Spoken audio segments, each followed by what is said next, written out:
Not many people know this, but the existing car safety legislation dates back to 1974. And all the car manufacturers really had to worry about was that in an accident, the steering wheel didn't move back any further than 5 inches, and that was it. Which is exactly why the European Commission wants the safety rulebook rewritten. It was necessary to bring in some sort of legislation to replicate real life in a head-on accident.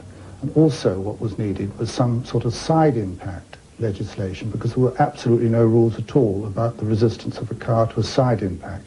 And side impacts kill about 6,500 people a year in the European Union. The previous test was wholly ineffectual. And give you a measure of that, a parliamentary reply stated that if all cars were to the new legislative standard, 90,000 deaths and serious injuries would be avoided each year in Europe. And that's the reason we're in Holland at the Dutch safety headquarters to watch 7 luxury cars being crash tested for both frontal and side impacts. Now, there's been much debate about crash testing. At the moment, the law demands cars should be driven at 30 miles an hour into a concrete block. From October the 1st, that test will be done at 35 miles an hour into a deformable barrier. But eNCap's tests are tougher still. They crash cars at a much more realistic 40 miles an hour. And the dummies inside the cars aren't lifted out of CNA's front window. They're plugged up like the Pentagon, cost 35 grand each, and can measure acceleration, deceleration, and internal injuries. Chummy Dummy here is as near as you'll get to Mr. Average. So sit back and join us as we watch £200,000 worth of brand new cars get trashed. And why a deformable barrier? Because it simulates collisions between cars much more accurately. The Mercedes E-Class got a surprisingly low 3 out of 4 stars because of injuries to the driver's feet. As you can see, quite a lot of deformation, what we like. Because it absorbs the mass, consumes energy, that's right. If you see the excursion of the left front wheel to the firewall and into the footwell area, we don't like that. The footwell area has been deformed and reduced. The brake pedal excursion rearwards was considerable, and that the risk of having injuries on foot and ankle is great. Even though it had door-mounted airbags fitted as standard, protection against the side impact wasn't the best in the group. The Audi A6, another 3-star car. The body shell stayed stable, but it was criticised for hard areas which could cause damage to knees, legs and pelvis. The imprint of the dummy's face on the airbag shows that the bag performed well. The Volvo S70, marketed as one of the safest cars. This was another surprise. The design of its side impact protection was highly commended, but it earned only 3 stars, mainly because of low knee protection. Frank, this isn't very good.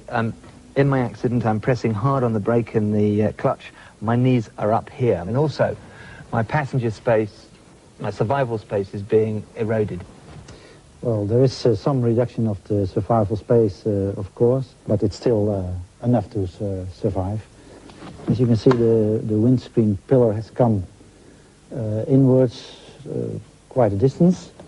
And as you can see, the footwell area has been reduced quite considerably. But there were 4 stars for the Toyota Camry. Good performance in the side impact test lifted its score. But again, in the frontal test, there was a serious risk of injury to the upper legs, pelvis, knees and feet. The BMW 5 Series fared quite well despite potential thigh, knee and pelvis injuries.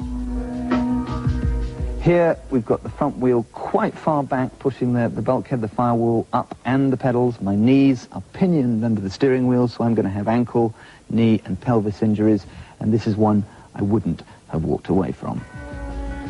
Another surprise was that the rear passenger door was flung open in the test. Not good news for anyone unbelted in the back. The Saab 9.5. This one came out as the safest of the lot, scoring well for frontal and top marks for impact from the side. More importantly, it's probably the only one of the 7 you would have walked away from unaided. But strangely enough, Saab, despite the 9.5 doing so well, reckon that even the eNCap tests don't go far enough.